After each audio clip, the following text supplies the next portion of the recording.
Praise the lord. ఈ దిన దేవుని వాగ్దానము. ప్రభువా, నా దేవా, నా ఎడల నీవు చూపిన కృప అధికమైనది. పాతాళపు ఆగాధము నుండి నా ప్రాణమును తప్పించి ఉన్నావు. కీర్తనల గ్రంథము 86వ కీర్తన 13వ వచనము. కృప అను పదము ఎంతో మధురమైనది, ఎంతో గొప్పది. మనము ఎంత వివరించినను ఆ మహాకృపను వర్ణించలేము. మనము భూమి మీద జీవించుచుండగా కృప యొక్క పరిపూర్ణతను గ్రహించలేము.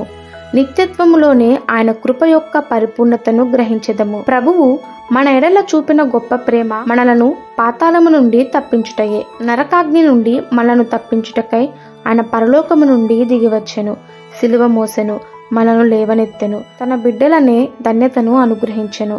ప్రకాశమైన దేశమందు జీవించెదము అనే నిరీక్షణ అనుగ్రహించుట ఆయన కృపయే. దేవుని కృప ఎంతో గొప్పది గనుక దావీదు విస్మయము నొందెను. భూమి కంటే ఆకాశము ఎంత ఉన్నతంగా ఉందో ఆయన యందు భయభక్తులు గలవారి ఎడల ఆయన కృప అంత అధికంగా ఉన్నది. పాప క్షమాపణ, నిశ్చయతను, సంతోషమును పొందుట ఆయన కృపయే. ఎంతో మందికి ఈ కృప దొరకనందున చీకటిలో సంచారము చేయుచున్నారు, విడుదల నొందక అల్లాడుచున్నారు, ఎక్కడ వెలుగుండునో అని ఎదురు చూచుచున్నారు. కానీ మనలను ప్రభు యొక్క గొప్ప కృప సంధించెను. అది ఎంతో మధురమైన మహిమగల కృప.